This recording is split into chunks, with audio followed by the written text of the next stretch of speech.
जो बोले 100 रुपये। अजर अमृत रिकालदर्शी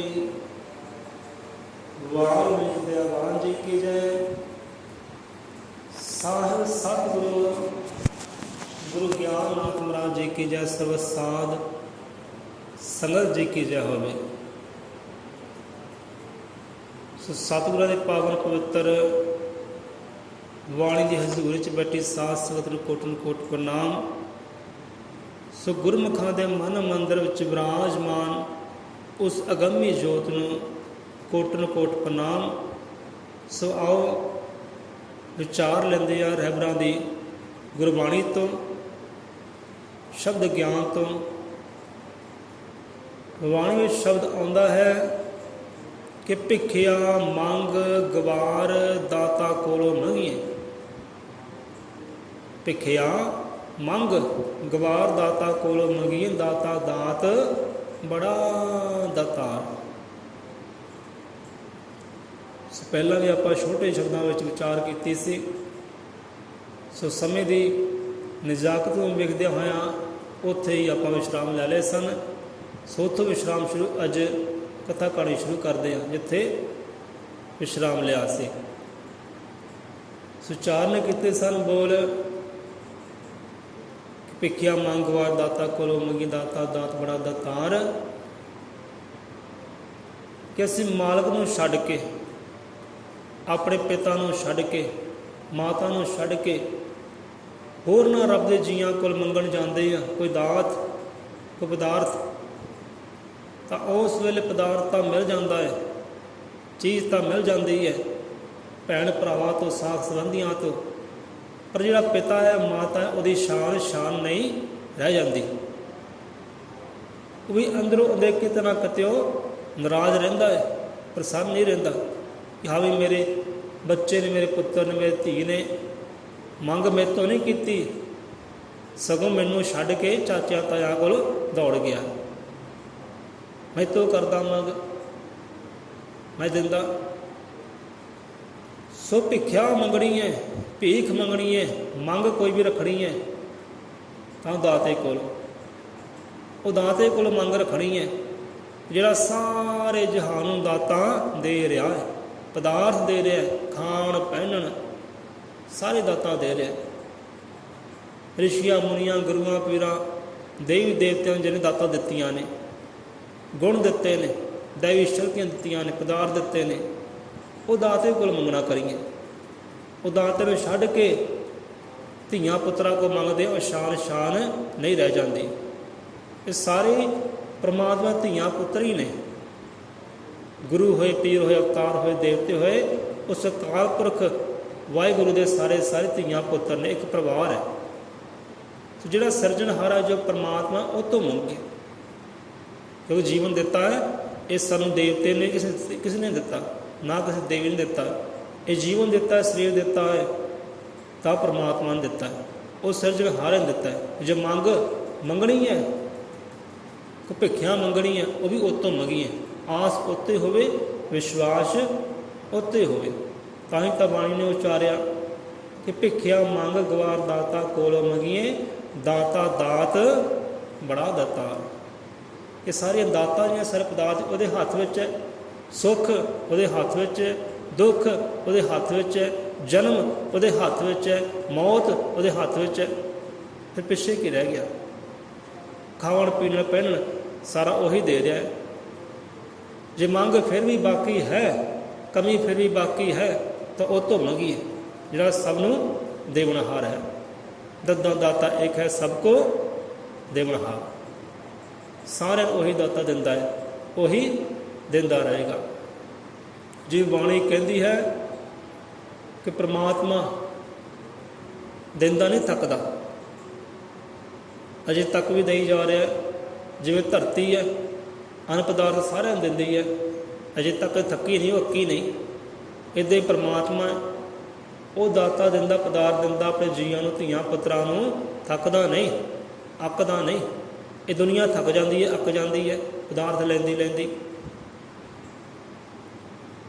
कि देता ना थके लैंदा ना थक, देने वाला ਦੇ ਪਰਤਕ। ਸੋ ਪਰਮਾਤਮਾ ਪਦਾਰਥ ਦਿੰਦਾ ਨਹੀਂ ਥੱਕਦਾ, ਇਹ ਜੀਵ ਥੱਕ ਜਾਂਦਾ ਹੈ। ਦਿੰਦਾ ਹੀ ਪ੍ਰਤੱਖ ਹੋ ਕੇ, ਇਹ ਨਹੀਂ ਛੁਪਾ ਕੇ ਲੁਕੋ ਕੇ, ਪ੍ਰਤੱਖ ਹੋ ਕੇ ਦਿੰਦਾ ਹੈ। ਹੁਣ ਮਹਿਲ ਮਾੜੀ ਦਿੱਤੀਆਂ ਨੇ, ਇਹ ਪਰਮਾਤਮਾ ਨੇ ਦਿੱਤੀਆਂ ਨੇ। ਬੰਦੇ ਦੀ ਕੀ ਹਿੰਮਤ ਹੈ, ਕੀ ਬਲ ਹੈ। ਤੰਦਰੁਸਤੀ ਬਖਸ਼ੀ ਹੈ, ਦੇਹੀ ਬਖਸ਼ੀ ਹੈ, ਦੇਹੀ ਦੇ ਨਾਲ ਕਮਾਉਣਾ ਕੀਤਾ, ਚਾਹੇ ਧਨ ਕਮਾ ਲਿਆ, ਚਾਹੇ ਮਹਿਲ ਮਾੜੀਆਂ ਕਮਾ ਲਈਆਂ, ਧੀਆਂ ਪੁੱਤਰ ਕਮਾਉਣੇ ਕਰ ਲਏ। ਸਾਰੀ ਦਾਤਾਂ ਜਿਹੜੀ ਪਰਮਾਤਮਾ ਦੀਆਂ ਨੇ ਅਤੇ ਪ੍ਰਤੱਖ ਹੋ ਕੇ ਦਿੱਤੀਆਂ ਨੇ, ਲੁਕੋਇਆ ਕੁਝ ਨਹੀਂ। ਮਹਿਲ ਦਿੱਤੇ ਨੇ ਪ੍ਰਤੱਖ ਹੋ ਕੇ, ਧੀ ਦਿੱਤੀ ਹੈ, ਪੁੱਤਰ ਦਿੱਤਾ ਪ੍ਰਤੱਖ ਹੋ ਕੇ, ਹੋਰ ਪਦਾਰਥ ਦਿੱਤੇ ਨੇ, ਇਹ ਗੱਡੀਆਂ ਦਿੱਤੀਆਂ ਨੇ, ਰੰਗ ਬੱਲੇ ਮਹੱਲੇ ਦਿੱਤੇ ਨੇ, ਖਾਵਣ ਪਹਿਨਣ ਪੀਣ ਦਿੱਤਾ, ਪ੍ਰਤੱਖ ਹੋ ਕੇ ਦਿੱਤਾ ਹੈ, ਲੁਕੋਇਆ ਕੁਝ ਨਹੀਂ। ਦਿੰਦਾ ਨਾ ਥੱਕੇ, ਲੈਂਦਾ ਥੱਕ, ਦੇਣੇ ਵਾਲਾ ਦੇ ਪ੍ਰਤੱਖ। ਪ੍ਰਤੱਖ ਹੋ ਕੇ ਦਿੰਦਾ ਜਦੋਂ ਵੀ ਦਿੰਦਾ ਹੈ। ਦੁਨੀਆ ਥੱਕ ਜਾਂਦੀ, ਅੱਕ ਜਾਂਦੀ ਪਦਾਰਥ ਲੈਂਦੀ ਲੈਂਦੀ, ਪਰ ਉਹ ਦੇਣ ਵਾਲਾ ਕਦੇ ਨਹੀਂ ਥੱਕਦਾ। ਜਿਹੜਾ ਥੱਕਦਾ ਨਹੀਂ, ਅੱਕਦਾ ਨਹੀਂ, ਫਿਰ ਮੰਗ ਉਹ ਤੋਂ ਮੰਗੀ ਹੈ, ਮੰਗ ਉਹ ਤੋਂ ਮੰਗੀ ਹੈ। ਤੁਸੀਂ ਸਾਰੇ ਧੀਆਂ ਪੁੱਤਰਾਂ ਪਰਮਾਤਮਾ ਦੇ, ਇਹ ਦੇਵੀ ਦੇਵਤੇ ਗੁਰੂ ਪੀਰ ਅਵਤਾਰ ਸਾਰੇ ਧੀਆਂ ਪੁੱਤਰ ਨੇ ਪਰਮਾਤਮਾ, ਕਿਉਂਕਿ ਗੁਰਾਂ ਨੇ ਆਪ ਬਾਣੀ 'ਚ ਫਰਮਾਨਾ ਕੀਤਾ, ਅਸੀਂ ਧੀਆਂ ਆ ਪੁੱਤਰਾਂ ਪਰਮਾਤਮਾ ਦੇ। ਸਤਿਗੁਰੂ ਕਹਿੰਦੇ ਪਿਆਰਿਓ, ਬ੍ਰਹਿਮੰਡ ਅੰਦਰ ਜਿਤਨੇ ਬੁੱਤ, ਵਾਲਮੀਕ ਭਗਵਾਨ ਪ੍ਰਭੂ ਦੇ ਅਸੀਂ ਸਾਰੇ ਧੀਆਂ ਪੁੱਤ। ਆਪਣੇ ਆਪ ਨੂੰ ਵਿੱਚ ਲਿਆਏ, ਬਾਹਰ ਨਹੀਂ ਕੱਢਿਆ। ਅਸੀਂ ਆ ਸਾਰੇ ਧੀਆਂ ਪੁੱਤ। ਅੱਗੇ ਮਨ ਬੜਾ ਪਿਆਰਾ ਦੱਸਦੇ ਨੇ ਕਿ ਇਹਨਾਂ ਧੀਆਂ ਪੁੱਤਰਾਂ ਵਿੱਚ ਕੋਈ ਵਿਰਲਾ ਹੀ ਹੈ ਜਿਹੜਾ ਉਹ ਪਿਤਾ ਤੱਕ ਪਹੁੰਚਣਾ ਕਰਦਾ ਹੈ। ਕੋਈ ਵਿਰਲਾ ਇਹ ਧੀਆਂ ਪੁੱਤਰਾਂ ਵਿੱਚ, ਪੁੱਤਰ ਸਾਰੇ ਨੇ, ਧੀਆਂ ਸਾਰੀਆਂ ਨੇ, ਪਰ ਵਿਰਲਾ ਕੋਈ ਪਹੁੰਚਣਾ ਕਰਦਾ ਹੈ ਪਿਤਾ ਦੇ ਤੱਕ। ਉਹਦੇ ਆਗਿਆ ਵਿੱਚ ਕੋਈ ਵਿਰਲਾ ਹੀ ਰਹਿੰਦਾ ਹੈ। ਇਹ ਤਾਂ ਸਾਰੇ ਜ਼ਿਆਦਾ ਤੋਂ ਜ਼ਿਆਦਾਤਰ ਉਹਦੇ ਹੁਕਮ ਤੋਂ ਦੌੜ ਜਾਂਦੇ ਨੇ, ਭੱਜ ਜਾਂਦੇ ਨੇ। ਸੋ ਮੰਗਣਾ ਹੈ ਤਾਂ ਪਿਤਾ ਕੋਲੋਂ, ਮਾਤਾ ਕੋਲੋਂ, ਹੋਰਨਾਂ ਜੀਆਂ ਕੋਲ ਨਹੀਂ। ਸੋ ਇਹਦਾ ਕਥਾ ਕਹਾਣੀ ਸਾਂਝੀ ਕਰ ਲੈਂਦੇ ਹਾਂ, ਕਿਉਂਕਿ ਕਥਾ ਰਾਹੀਂ ਜਲਦੀ ਸਮਝ ਆ ਜਾਂਦੀ ਹੈ, ਸ਼ਬਦਾਂ ਰਾਹੀਂ ਟਾਈਮ ਲੱਗਦਾ ਹੈ। ਹੁਣ ਦੇਖੋ, ਇੱਕ ਪਰਿਵਾਰ ਹੋਇਆ, ਗੁਰਮੁਖ ਪਰਿਵਾਰ ਹੋਇਆ, ਸੰਤਾਂ ਦੇ ਚਰਨੀ ਲੱਗਾ ਸੀ ਪਰਿਵਾਰ। ਪੂਰਨ ਸੰਤ ਸਨ ਉਹ, ਅਤੇ ਸੰਤਾਂ ਕੋਲ ਨਾਮ ਸ਼ਬਦ ਦਾਤ ਵੀ ਲੈ ਲਈ। ਪੂਰਨ ਸੰਤ, ਪੂਰਨ ਸਤਿਗੁਰੂ ਭਾਵ ਕਿ ਜਿਹੜਾ ਤੁਹਾਨੂੰ ਮਾਰਗ ਦਰਸ਼ਨ ਦਿਖਾਉਂਦਾ ਹੈ। ਆਹ ਰਾਹ ਜਿਹੜਾ ਤੁਹਾਡੇ ਵਾਸਤੇ ਮਾੜਾ ਹੈ, ਆਹ ਰਾਹ ਜਿਹੜਾ ਮਾਰਗ ਹੈ ਤੁਹਾਡੇ ਵਾਸਤੇ ਚੰਗਾ ਹੈ। ਇਹ ਰਾਹ ਉਹ ਰੱਬ ਦੇ ਘਰ ਨੂੰ ਜਾਂਦਾ ਹੈ, ਕਰਤਾ ਪੁਰਖ ਦੇ ਘਰ ਨੂੰ ਜਾਂਦਾ ਹੈ। ਇਹ ਰਾਹ 'ਤੇ ਚੱਲਣਾ ਕਰੋ। ਉਹ ਪੂਰਨ ਸੰਤ, ਜਿਸ ਨੇ ਉਹ ਰਸਤਾ, ਉਹ ਮਾਰਗ ਆਪ ਵੀ ਤੈਅ ਕੀਤਾ ਹੈ ਅਤੇ ਦੂਸਰੇ ਨੂੰ ਤੈਅ ਕਰਨ ਦੀ ਜੁਗਤੀ ਦੱਸਦਾ ਹੈ। ਉਹ ਪੂਰਨ ਸੰਤ, ਜਿਹਨੇ ਆਪ ਵੀ ਉਹ ਮੰਜ਼ਿਲ ਨੂੰ ਪਾਉਣਾ ਕੀਤਾ, ਦੂਸਰੇ ਨੂੰ ਵੀ ਉਹ ਮੰਜ਼ਿਲ ਬਾਰੇ ਦੱਸਦਾ ਹੈ। ਉਹ ਪੂਰਨ ਸੰਤ, ਉਹਨੂੰ ਕਹਿੰਦੇ ਪੂਰਨ ਸੰਤ, ਪੂਰਨ ਸਤਿਗੁਰੂ, ਜਿਹੜਾ ਪਹੁੰਚਿਆ ਹੋਇਆ ਹੈ ਪਰਮਾਤਮਾ ਦੇ ਘਰ ਤੱਕ, ਪਹੁੰਚਿਆ ਹੋਇਆ ਹੈ ਉਹਦੇ ਰਾਹ ਤੱਕ। ਉਹ ਪੂਰਨ ਸੰਤ। ਹੁਣ ਵੇਖੋ, ਨਾਮ ਸ਼ਬਦ ਦਾਤ ਲੈ ਲਈ ਹੈ। ਹੁਣ ਦੇਖੋ ਟਾਈਮ ਕਿੰਨਾ ਦੌੜਦਾ ਹੈ। ਹੁਣ ਟਾਈਮ ਵੀ ਬਹੁਤ ਛੇਤੀ ਦੌੜਨਾ ਹੈ ਜਦੋਂ ਗੱਲ ਕੋਈ ਅਕਲ ਦੀ ਆਉਂਦੀ ਹੈ, ਕੋਈ ਸਮਝ ਦੀ ਆਉਂਦੀ ਹੈ। ਹੁਣ ਨਾਮ ਸ਼ਬਦ ਦਾਤ ਲੈ ਲਈ ਸਤਿਗੁਰਾਂ ਤੋਂ, ਚਰਨੀ ਲੱਗੇ ਪੂਰਨ ਸੰਤ ਦੇ। ਕੋਈ ਵਿਪਤਾ ਪੈ ਜਾਂਦੀ ਹੈ, ਇਹੋ ਜਿਹੇ ਸੰਕਟ ਆ ਜਾਂਦੇ ਨੇ, ਕਿਉਂਕਿ ਸਤਿਗੁਰੂ ਮਹਾਰਾਜ ਪਰਖ ਲੈਂਦੇ ਨੇ। ਉਹ ਰੱਬ ਵੀ ਪਰਖ ਲੈਂਦਾ ਆਪਣੇ ਭਗਤਾਂ ਦੀ, ਆਪਣੇ ਪਿਆਰਿਆਂ ਦੀ, ਕਿ ਵੇਖੀਏ ਡੋਲਦਾ ਤਾਂ ਨਹੀਂ, ਥੜਕਦਾ ਨਹੀਂ, ਸਾਨੂੰ ਛੱਡ ਕੇ ਦੌੜਦਾ ਤਾਂ ਨਹੀਂ ਹੋਰ ਪਾਸੇ। ਸਤਿਗੁਰੂ ਵੀ ਪਰਖ ਲੈਂਦੇ ਅਤੇ ਪਰਮਾਤਮਾ ਵੀ ਪਰਖ ਲੈਂਦਾ ਆਪਣੇ ਭਗਤਾਂ ਦੀ, ਖਾਸ ਕਰਕੇ ਉਹਨਾਂ ਲੋਕਾਂ ਦੀ ਜਿਹੜੇ ਸੱਚ ਦੇ ਮਾਰਗ 'ਤੇ ਚੱਲਣਾ ਕਰਦੇ ਨੇ। ਉਹਨਾਂ ਦੀ ਜ਼ਿਆਦਾ ਪਰਖ ਹੁੰਦੀ ਹੈ, ਜ਼ਿਆਦਾ ਦੁੱਖ ਆਉਂਦੇ ਨੇ ਉਹਨਾਂ ਨੂੰ। ਸਿੱਧੇ ਨਾਮ ਸ਼ਬਦ ਦਾਤ ਲੈ ਲਈ ਪਰਿਵਾਰ ਨੇ, ਬਿਜ਼ਨਸਮੈਨ ਸੀ ਸਾਰਾ ਪਰਿਵਾਰ। ਅਤੇ ਹੋਇਆ ਕਿ ਹੁਣ ਬਿਜ਼ਨਸ ਵਿੱਚ ਘਾਟੇ ਵਾਧੇ ਵੀ ਚੱਲਦੇ ਰਹਿੰਦੇ ਨੇ।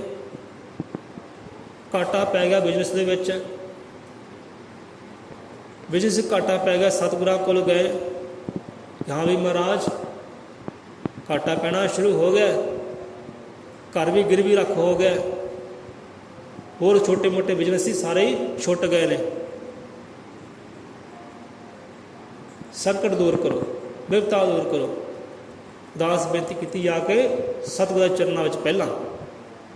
ਹੁਣ ਗੁਰੂ ਮਹਾਰਾਜ ਨੇ ਸਮਝਾਉਣਾ ਕੀਤਾ ਕਿ ਪ੍ਰਮਾਤਮਾ ਦੇ ਦਾਤਾ ਨੇ ਇਹ ਸਭ, ਉੱਤੇ ਆਸ ਰੱਖੋ, ਵਿਸ਼ਵਾਸ ਰੱਖੋ, ਕਦੇ ਡੋਲਣਾ ਨਹੀਂ, ਥੜਕਣਾ ਨਹੀਂ।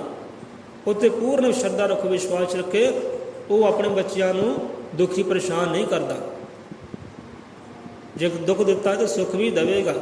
ਤੁਸੀਂ ਘਬਰਾਉਣਾ ਨਹੀਂ ਕਿਸੇ ਵੀ ਹਾਲਤ ਵਿੱਚ, ਡੋਲਣਾ ਨਹੀਂ ਕਿਸੇ ਹਾਲਤ ਵਿੱਚ। ਉੱਤੇ ਵਿਸ਼ਵਾਸ ਰੱਖੋ, ਆਸ ਰੱਖੋ, ਉਹ ਕਸ਼ਟ ਨਿਵਾਰਨ ਹਾਰ ਹੈ, ਕਸ਼ਟ ਨਿਵਾਰੇਗਾ। ਸੈਨਾ ਸੰਤਾਂ ਨੇ ਕਹਿਣਾ ਕੀਤਾ ਤੇ ਘਰਾਂ ਨੂੰ ਤੋੜ ਦਿੱਤਾ। ਹੁਣ ਦੇਖੋ, ਜਦੋਂ ਨਾਮ ਸ਼ਬਦ ਦਾਤ ਲੈ ਕੇ ਆਪਾਂ ਹੋਰਾਂ ਜੀਆਂ ਵੱਲ ਭੱਜਦੇ ਹਾਂ, ਹੋਰ ਜੀਵ ਤੁਸੀਂ ਸਮਝਦੇ ਹੋਵੋਗੇ, ਤਾਂ ਫਿਰ ਉਹ ਮਾਲਕ ਜਿਹੜਾ ਸਤਿਗੁਰੂ ਵੀ ਦੁਖੀ ਹੁੰਦਾ, ਪਰੇਸ਼ਾਨ ਹੁੰਦਾ। ਜਿਸ ਨੂੰ ਅਸੀਂ ਮਾਲਕ ਸਮਝਿਆ ਹੈ, ਦਾਤਾ ਸਮਝਿਆ ਹੈ, ਉਹ ਦਾਤਾ ਵੀ ਫਿਰ ਦੁਖੀ ਹੁੰਦਾ, ਪਰੇਸ਼ਾਨ ਹੁੰਦਾ, ਜਦੋਂ ਅਸੀਂ ਉਸ ਦਾਤੇ ਨੂੰ ਭੁੱਲ ਕੇ, ਭੁਲਾ ਕੇ, ਛੱਡ ਕੇ ਹੋਰਾਂ ਜੀਆਂ ਵੱਲ ਦੌੜਦੇ ਹਾਂ। ਅਸੀਂ ਕਹਿ ਦਿੰਦੇ ਹਾਂ ਕਿ ਹਾਂ ਵੀ ਇੱਕ ਡਾਕਟਰ ਕੋਲ ਆਰਾਮ ਨਹੀਂ ਆਇਆ, ਚਲੋ ਦੂਸਰੇ ਡਾਕਟਰ ਕੋਲ ਚੱਲਦੇ ਹਾਂ। ਡਾਕਟਰਾਂ ਦੀ ਗੱਲ ਵੱਖਰੀ ਹੈ, ਪਰ ਉਹ ਇੱਕ ਕਰਤਾਰੀ ਡਾਕਟਰ ਹੈ, ਉਹਦੀ ਗੱਲ ਵੱਖਰੀ ਹੈ। ਹੁਣ ਡਾਕਟਰ ਦੇਖੋ ਸਾਰੇ ਗੁਣਾਂ ਦਾ ਮਾਹਰ ਨਹੀਂ ਹੁੰਦਾ। ਕਈ ਬੁਖਾਰ ਦੀ ਦਵਾਈ ਦਿੰਦੇ ਨੇ, ਉਹ ਹੱਡੀਆਂ ਦਾ ਰੋਗ ਨਹੀਂ ਜਾਣਦੇ। ਜਿਹੜੇ ਹੱਡੀਆਂ ਦੇ ਰੋਗ ਜਾਣਦੇ ਨੇ, ਹੱਡੀਆਂ ਨੂੰ ਠੀਕ ਕਰਦੇ ਨੇ, ਉਹ ਦਿਲਾਂ ਦਾ ਰੋਗ ਨਹੀਂ ਜਾਣਦੇ। ਇੱਦਾਂ ਹੀ ਹੈ, ਕੋਈ ਵੀ ਡਾਕਟਰ ਸੰਪੂਰਨ ਨਹੀਂ ਹੁੰਦਾ, ਪਰ ਸਤਿਗੁਰ ਪੂਰਨ ਹੈ, ਸੰਪੂਰਨ ਹੈ। ਮਨ ਦਾ ਡਾਕਟਰ ਜਿਹੜਾ ਸਤਿਗੁਰੂ ਹੈ। ਮਨ ਨੂੰ ਕਿੱਦਾਂ ਕਾਬੂ ਕਰਨਾ ਹੈ, ਕਿੱਦਾਂ ਫਤਿਹ ਹਾਸਲ ਕਰਨੀ ਹੈ ਮਨ 'ਤੇ, ਇਹ ਸਾਰੀਆਂ ਜੁਗਤੀਆਂ ਜਿਹੜੀਆਂ ਸੱਚੇ ਸਤਿਗੁਰ ਕੋਲ ਹੈ। ਇਹ ਡਾਕਟਰ ਹਕੀਮਾਂ ਕੋਲ ਨਹੀਂ। ਜਦੋਂ ਦਾਤੇ ਨੂੰ ਛੱਡ ਕੇ ਦੌੜਦੇ ਹੋਰਨਾਂ ਪਾਸੇ ਵੱਲ, ਫਿਰ ਦਾਤਾ ਵੀ ਪ੍ਰਸੰਨ ਨਹੀਂ ਹੁੰਦਾ। ਹੁਣ ਦੇਖੋ, ਜਿਨ੍ਹਾਂ ਨੇ ਆਪਣੇ ਸਤਿਗੁਰਾਂ ਨੂੰ ਰਸਾ ਲਿਆ, ਗੁੱਸੇ ਕਰ ਲਿਆ, ਉਹਨਾਂ ਦਾ ਹਾਲ ਕੀ ਹੋਇਆ? ਕੀ ਹਾਲ ਹੋਇਆ ਉਹਨਾਂ ਦਾ? ਬੁੱਲੇ ਸ਼ਾਹ ਨੂੰ ਲੈ ਲਓ, ਦੁਨੀਆ ਪਿੱਛੇ ਲੱਗ ਕੇ ਕਿ ਭਾਈ ਤੂੰ ਇੱਧਰ ਚੱਲ, ਇੱਧਰ ਚੱਲ, ਇੱਧਰ ਆ ਮਾਰਗ ਤੇਰੇ ਵਾਸਤੇ ਚੰਗਾ ਹੈ। ਦੁਨੀਆ ਪਿੱਛੇ ਲੱਗ ਕੇ ਆਪਣੇ ਮੁਰਸ਼ਿਦ ਨੂੰ ਰਸਾ ਲਿਆ, ਰਸਾ ਲਿਆ ਆਪਣੇ ਮੁਰਸ਼ਿਦ ਨੂੰ। ਸ਼ਾਹ ਅਨੈਤ ਜੀ ਉਹਨਾਂ ਦੇ ਮੁਰਸ਼ਿਦ ਹੋਏ, ਸਤਿਗੁਰੂ ਹੋਏ, ਰਸਾ ਲਿਆ, ਬੇਮੁਖ ਹੋ ਗਏ ਆਪਣੇ ਸਤਿਗੁਰ ਤੋਂ। ਫਿਰ ਦੁਖੀ ਹੋਏ, ਪਰੇਸ਼ਾਨ ਹੋਏ, ਦਰ ਦੇ ਭਿਖਾਰੀ ਬਣ ਗਏ, ਮੰਗਤੇ ਬਣ ਗਏ। ਫਿਰ ਸਤਿਗੁਰੂ ਨੂੰ ਪ੍ਰਸੰਨ ਕਰਨ ਵਾਸਤੇ, ਖੁਸ਼ ਕਰਨ ਵਾਸਤੇ ਦੇਖੋ ਕੀ ਕੁਝ ਨਹੀਂ ਕੀਤਾ। ਸੰਸਾਰ ਨੂੰ ਦਿਖਾਉਣਾ ਕੀਤਾ ਇੱਕ ਗੁਰੂ ਦਾ ਅਤੇ ਸਿੱਖ ਦਾ ਇਸ਼ਕ ਕੀ ਹੁੰਦਾ ਹੈ, ਪ੍ਰੇਮ ਕੀ ਹੁੰਦਾ ਹੈ, ਸੰਸਾਰ ਨੂੰ ਫਿਰ ਦਿਖਾਉਣਾ ਕੀਤਾ। ਫਿਰ ਉਹੀ ਬੁੱਲੇ ਸ਼ਾਹ ਉੱਚੇ ਘਰਾਣੇ ਦਾ ਮਾਲਕ, ਉੱਚੇ ਰੁਤਬੇ ਦਾ ਮਾਲਕ, ਕੰਜਰੀ ਬਣ ਗਿਆ। ਲੰਬੇ ਲੰਬੇ ਕੇਸ ਰੱਖ ਲਏ ਔਰਤਾਂ ਦੇ ਵਾਂਗ, ਅਤੇ ਮੂੰਹ ਜਿਹੜਾ ਬਣਵਾ ਲਿਆ, ਔਰਤਾਂ ਦੇ ਵਾਂਗ ਚਿਹਰਾ ਕਰ ਲਿਆ, ਰੰਗ ਰੋਗਨ ਲਾਉਣੇ ਸ਼ੁਰੂ ਕਰ ਦਿੱਤੇ, ਅਤੇ ਕੰਜਰੀਆਂ ਦੇ ਨਾਲ ਤੁਰ ਪਿਆ ਆਪਣੇ ਯਾਰ ਨੂੰ ਮਨਾਉਣ ਵਾਸਤੇ। ਨੱਚਦਾ ਫਿਰਦਾ ਦਰ 'ਤੇ ਜਾ ਕੇ ਕੰਜਰੀ ਬਣ ਬਣ ਕੇ, ਕਿ ਕਿਤੇ ਨਾਚ ਵੇਖ ਕੇ, ਉਹਦਾ ਇਸ਼ਕ ਵੇਖ ਕੇ ਉਹਦਾ ਸਤਿਗੁਰ ਪ੍ਰਸੰਨ ਹੋ ਜਾਏ। 12 ਸਾਲ ਇੱਦਾਂ ਗੁਜ਼ਾਰ ਦਿੱਤੇ ਨਾਚ ਗਾਣੇ ਵਿੱਚ ਹੀ, ਪਰ ਸਤਿਗੁਰ ਪ੍ਰਸੰਨ ਨਾ ਹੋਇਆ। ਫਿਰ ਇੱਦਾਂ ਹੀ ਜਦੋਂ ਡੇਰੇ 'ਤੇ ਗਏ, ਇੱਕ ਵਾਰ ਮੇਲਾ ਲੱਗਿਆ, ਸੰਤ ਸਮਾਗਮ ਹੋਇਆ, ਉੱਥੇ ਪਹੁੰਚੇ। ਫਿਰ ਉੱਥੇ ਪਹੁੰਚ ਕੇ ਇਹੋ ਜਿਹੇ ਇਸ਼ਕ ਵਿੱਚ ਨੱਚੇ, ਇਹੋ ਜਿਹੇ ਇਸ਼ਕ ਵਿੱਚ ਨੱਚੇ, ਘੁੰਗਰੂ ਪਾਏ ਹੋਏ, ਤੋੜ ਦਿੱਤੇ ਘੁੰਗਰੂ ਵੀ ਇਸ਼ਕ ਦੇ ਵਿੱਚ। ਅਤੇ ਫਿਰ ਜਾ ਕੇ ਪ੍ਰਸੰਨ ਕੀਤਾ ਹੀ ਜਾ ਕੇ। ਜਦੋਂ ਪ੍ਰਸੰਨ ਹੋਏ, ਫਿਰ ਸਾਰੇ ਪਰਦੇ ਚੱਕੇ ਗਏ ਸੀ, ਅੰਦਰਲੇ ਬਾਹਰਲੇ। ਸੰਸਾਰ ਨੂੰ ਦਿਖਾਉਣਾ ਕੀਤਾ ਫਿਰ ਕਿ ਗੁਰੂ ਅਤੇ ਸਿੱਖ ਦਾ ਇਸ਼ਕ ਕੀ ਹੁੰਦਾ ਹੈ। 12 ਸਾਲ ਲੱਗੇ ਸਤਿਗੁਰੂ ਮਨਾਉਣ ਵਾਸਤੇ, ਅਤੇ ਸਤਿਗੁਰੂ ਨੇ ਧਮਕਾ ਦਿੱਤਾ ਸੀ ਕਿ ਜਾ, ਲੋਕਾਂ ਪਿੱਛੇ ਲੱਗਿਆ, ਲੋਕਾਂ ਕੋਲ ਸੁੱਖ ਮੰਗ। ਸੱਟਾਂ ਮਾਰ ਕੇ, ਧੱਕੇ ਦੇ ਕੇ ਘਰੋਂ ਕੱਢ ਦਿੱਤਾ ਸੀ, ਕਿਉਂਕਿ ਲੋਕਾਂ ਪਿੱਛੇ ਲੱਗ ਗਿਆ ਸੀ ਉਹ। ਸੋ ਸਤਿਗੁਰੂ ਵੀ ਦੁਖੀ ਹੁੰਦਾ, ਪਰੇਸ਼ਾਨ ਹੁੰਦਾ, ਜਦੋਂ ਅਸੀਂ ਸਤਿਗੁਰੂ ਨੂੰ ਛੱਡ ਕੇ, ਪੂਰਨ ਸੰਤ ਨੂੰ ਛੱਡ ਕੇ ਮੰਗ ਹੋਰਨਾਂ ਜੀਆਂ ਤੋਂ ਰੱਖਦੇ, ਆਸ ਹੋਰਨਾਂ ਜੀਆਂ ਤੋਂ ਰੱਖਦੇ। ਇੱਕ ਦਾਤੇ ਕੋਲ ਰੱਖੀਏ, ਜਿਹੜਾ ਦਾਤਾ ਦੇਵਨਹਾਰ ਹੈ। ਦਦਾ ਦਾਤਾ ਇੱਕ ਹੈ, ਸਭ ਕੋ ਦੇਵਨ ਹਾਰ। ਇੱਦਾਂ ਹੀ ਹੁਣ ਲੋਕਾਂ ਪਿੱਛੇ ਲੱਗ ਕੇ ਉਹ ਪਰਿਵਾਰ ਜਿਹੜਾ ਜੋਸ਼ਤੀਆਂ ਕੋਲ ਚਲਾ ਗਿਆ। ਜੋਸ਼ਤੀ ਨੇ ਕੀਤਾ ਕੀ ਹੈ, ਆਹ ਸਮੱਗਰੀ ਲੈ ਲਓ, ਆ ਫਲਾਣੇ ਦੇਵ ਦੇ, ਫਲਾਣੇ ਦੇਵੀ ਦੀ ਪਾਠ ਕਰਾ ਲਓ, ਅਤੇ ਸਾਰੇ ਕਸ਼ਟ ਦੂਰ ਹੋ ਜਾਣਗੇ। ਪਰ ਹੋਇਆ ਕੁਝ ਨਹੀਂ, ਕੁਝ ਵੀ ਨਹੀਂ ਹੋਇਆ। ਕੋਈ ਵਾਧਾ ਨਹੀਂ ਪਿਆ ਬਿਜ਼ਨਸ ਵਿੱਚ, ਰੁਲ ਗਏ ਸਾਰਾ ਦਾ ਸਾਰਾ ਪਰਿਵਾਰ ਹੀ।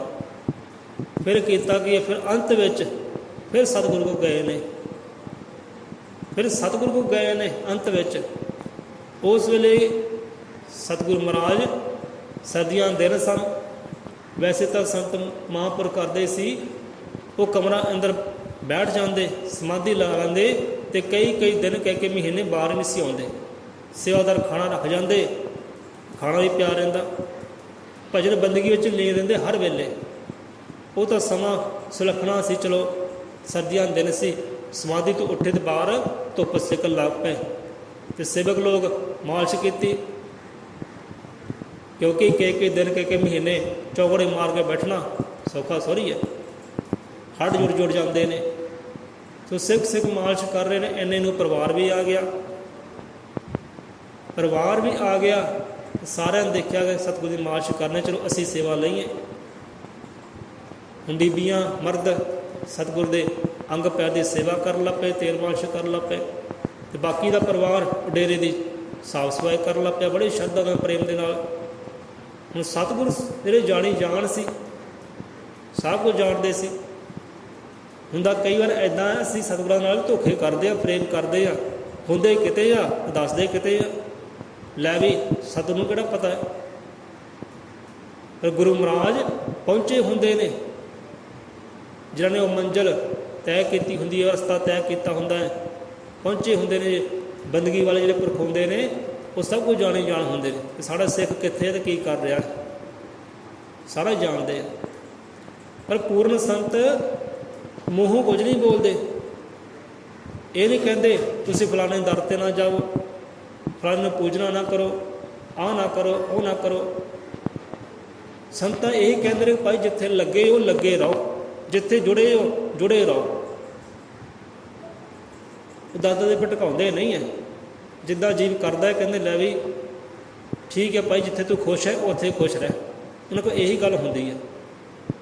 ਪੂਰਨ ਸੰਤਾਂ ਦੀ ਇਹ ਨਿਸ਼ਾਨੀ ਹੁੰਦੀ ਹੈ, ਜਿੱਥੇ ਤੂੰ ਖੁਸ਼ ਹੈ ਖੁਸ਼ ਰਹਿ, ਅਤੇ ਨਾਮ ਸਿਮਰਨ ਕਰ, ਨਾਮ ਦੀ ਕਮਾਈ ਕਰ, ਹੱਕ ਹਲਾਲ ਦੀ ਕਮਾਈ ਕਰ, ਕਿਸੇ ਨੂੰ ਨਫ਼ਰਤ ਨਾ ਕਰੀ, ਵੈਰ ਨਾ ਕਰੀ, ਵਿਰੋਧ ਨਾ ਕਰੀ।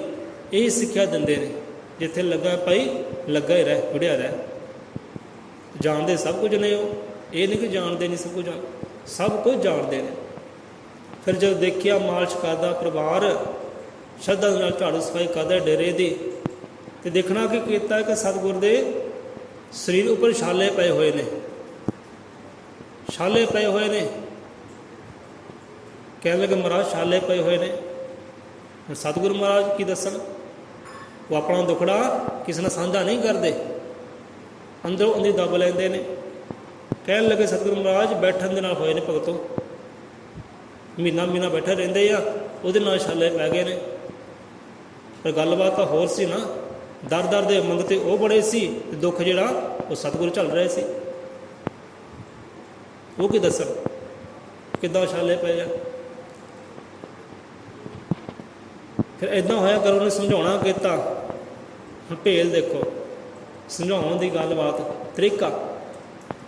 ਜੋ ਛਾਲਿਆਂ ਬਾਰੇ ਪੁੱਛਿਆ, ਗੁਰੂ ਮਹਾਰਾਜ ਨੇ ਦੱਸਿਆ ਕਿ ਮਹੀਨਾ ਭਾਈ ਬੈਠੇ ਰਹਿੰਦੇ ਆ, ਤਾਂ ਪੈ ਗਏ ਨੇ ਛਾਲੇ। ਫਿਰ ਵਿੱਚੋਂ ਗੱਲ ਹੋਰ ਸੀ। ਕਹਿਣਾ ਕੀਤਾ, ਫਿਰ ਸ਼ਬਦ ਉਚਾਰਿਆ, ਦੱਦਾ ਦਾਤਾ ਏਕ ਸਭ ਕੋ ਦੇਵਣ ਹਾਰ। ਕਿ ਦਾਤਾ ਭਗਤੋ ਇੱਕੋ ਹੀ ਹੈ, ਮਾਲਕ ਆਪਣਾ ਇੱਕੋ ਹੀ ਹੈ, ਕੁਲ ਦਾ ਮਾਲਕ ਇੱਕੋ ਹੀ ਹੈ। ਜਗ ਮੰਗ ਮੰਗਣੀ ਹੈ, ਅਰਦਾਸ ਕਰਨੀ ਉਹਦੇ ਅੱਗੇ ਕਰੀਏ।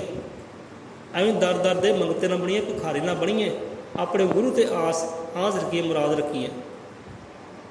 ਡੋਲੀਏ ਕਦੇ ਨਾ, ਥਿੜਕੀਏ ਕਦੇ ਨਾ। ਜੋ ਡੋਲ ਜਾਂਦੇ ਥਿੜਕ ਜਾਂਦੇ ਨੇ, ਉਹ ਮੰਜ਼ਿਲ ਨੂੰ ਕਦੇ ਨਹੀਂ ਪਾਉਂਦੇ। ਦਰ ਦੇ ਭਿਖਾਰੀ ਬਣ ਜਾਂਦੇ, ਮੰਗਤੇ ਬਣ ਜਾਂਦੇ ਨੇ। ਇਹ ਗੱਲ ਕਹਿਣੀ ਕੀਤੀ। ਜਦੋਂ ਇੰਨੀ ਗੱਲ ਕਹਿਣੀ ਕੀਤੀ, ਸਾਰਾ ਪਰਿਵਾਰ ਜਾਣ ਗਿਆ। ਸਾਰੇ ਪਰਿਵਾਰ ਨੂੰ ਸਮਝ ਆ ਗਈ ਕਿ ਮੰਗਤਾ ਕੌਣ ਹੈ ਅਤੇ ਮਾਲਕ ਕੌਣ ਹੈ। ਇਹ ਦੁੱਖ ਕਿੱਦਾਂ ਆਇਆ ਅਤੇ ਕਿੱਦਾਂ ਨਹੀਂ ਆਇਆ। ਰੋ ਪਿਆ ਸਾਰਾ ਪਰਿਵਾਰ ਕਿ ਮਹਾਰਾਜ ਖਿਮਾ ਕਰੋ, ਅਣਜਾਣ ਬੱਚੇ ਆ, ਆਪਦੇ ਭੁੱਲਣ ਹਾਰੇ ਜੀਵ ਹਾਂ, ਭੁੱਲ ਗਏ ਸੀ ਲੋਕਾਂ ਪਿੱਛੇ ਲੱਗ ਕੇ, ਆਪਣੇ ਖਬਸ ਨੂੰ ਭੁੱਲ ਗਏ ਸੀ। ਹੁਣ ਤੁਸੀਂ ਮਾਰਗ ਦਰਸ਼ਨ ਕਰੋ, ਹੁਣ ਮਾਰਗ ਦਿਖਾਓ। ਚਰਨਾਂ ਵਿੱਚ ਆਏ ਆ, ਭਟਕ ਗਏ ਸੀ, ਦਾਦਾ ਦੇ ਮੰਗਤੇ ਬਣ ਗਏ ਸੀ, ਹੁਣ ਮਾਲਕ ਕੋਲ ਆਏ ਆ, ਹੁਣ ਮਾਲਕ ਦਾ ਰਸਤਾ ਦੱਸੇ। ਫਿਰ ਸਤਿਗੁਰਾਂ ਨੇ ਕਹਿਣਾ ਕੀਤਾ, ਮਾਲਕ ਪਾਲਕ ਇੱਕੋ ਹੀ ਹੈ, ਕੋਈ ਇਮਤਿਹਾਨ ਲੈਂਦਾ ਹੈ ਆਪਣੇ ਬੱਚਿਆਂ ਦਾ, ਤੁਸੀਂ ਡੋਲਣਾ ਨਹੀਂ, ਥਿੜਕਣਾ ਨਹੀਂ, ਆਪੇ ਹੀ ਉਹ ਕਸ਼ਟ ਨਿਵਾਰੇਗਾ, ਆਪੇ ਕਸ਼ਟ ਨਿਵਾਰੇਗਾ। ਉੱਤੇ ਆਸ ਹੋਵੇ, ਉਸ ਇੱਕ 'ਤੇ ਵਿਸ਼ਵਾਸ ਹੋਵੇ, ਕਿਉਂਕਿ ਮਨ ਜਿਹੜਾ ਮਨ ਜਿੱਤਣਾ ਬਹੁਤ ਔਖਾ ਹੈ ਆਮ ਇਨਸਾਨ ਵਾਸਤੇ, ਮਨ ਨੂੰ ਕਾਬੂ ਕਰਨਾ ਬਹੁਤ ਔਖਾ ਹੈ। ਫਿਰ ਭਟਕਾਉਂਦਾ ਜਿਹੜਾ ਉਹ ਮਨ ਹੀ ਹੈ, ਆਪਣਾ ਮਨ ਹੀ ਭਟਕਾਉਂਦਾ ਹੈ, ਦਰਦ ਦਾ ਮੰਗਤਾ ਬਣਾਉਂਦਾ ਹੈ, ਇਹ ਮਨ ਹੀ ਬਣਾਉਂਦਾ ਹੈ। ਮਨ ਜਿੱਤਣਾ ਬਹੁਤ ਔਖਾ ਹੈ, ਸੰਤਾਂ ਨੇ ਜਿੱਤਿਆ। ਕਹਿੰਦੇ ਡੋਲਣਾ ਨਹੀਂ, ਥੜਕਣਾ ਨਹੀਂ, ਇੱਕ 'ਤੇ ਵਿਸ਼ਵਾਸ ਰੱਖਣਾ ਹੈ, ਆਪੇ ਕਸ਼ਟ ਨਿਵਾਰੇਗਾ। ਸੋ ਇਹਨਾਂ ਗੱਲਬਾਤ ਹੋਈ ਹੈ, ਸਾਰਾ ਪਰਿਵਾਰ ਚਲਿਆ ਗਿਆ ਹੈ, ਵਿਸ਼ਵਾਸ ਰੱਖਿਆ ਫਿਰ ਆਪਣੇ ਸਤਿਗੁਰ 'ਤੇ, ਉਹ ਇੱਕ ਮਾਲਕ 'ਤੇ। ਕਿਉਂਕਿ ਜੇ ਇੱਕ ਮਾਲਕ 'ਤੇ ਵਿਸ਼ਵਾਸ ਰੱਖਦੇ ਨੇ, ਉਹ ਮਾਲਕ ਉਹਨਾਂ ਤੋਂ ਆਪਣੀ ਸਿਫਤ ਸਲਾਹ ਕਰਾਉਂਦਾ ਹੈ, ਆਪੇ ਵਡਿਆਈਆਂ ਕਰਵਾਉਂਦਾ ਹੈ, ਉਹ ਭਟਕਣ ਦਿੰਦਾ ਹੀ ਨਹੀਂ ਗਾ। ਜਿਹਨੇ ਇੱਕ ਮਾਲਕ 'ਤੇ ਵਿਸ਼ਵਾਸ ਹੋਵੇ ਨਾ, ਉਹ ਇੱਕ ਰੱਬ 'ਤੇ ਵਿਸ਼ਵਾਸ ਹੋਵੇ, ਇੱਕ ਸਤਿਗੁਰ 'ਤੇ ਵਿਸ਼ਵਾਸ ਹੋਵੇ, ਉਹ ਫਿਰ ਭਟਕਣ ਦਿੰਦਾ ਹੀ ਨਹੀਂ ਗਾ। ਸਿਫਤਾਂ ਵੀ ਕਰਾਉਂਦਾ ਹੈ, ਭਜਨ ਵੀ ਕਰਾਉਂਦਾ ਉਸ ਤੋਂ, ਜਿਹੜੇ ਇੱਕ 'ਤੇ ਵਿਸ਼ਵਾਸ ਰੱਖਦੇ ਨੇ।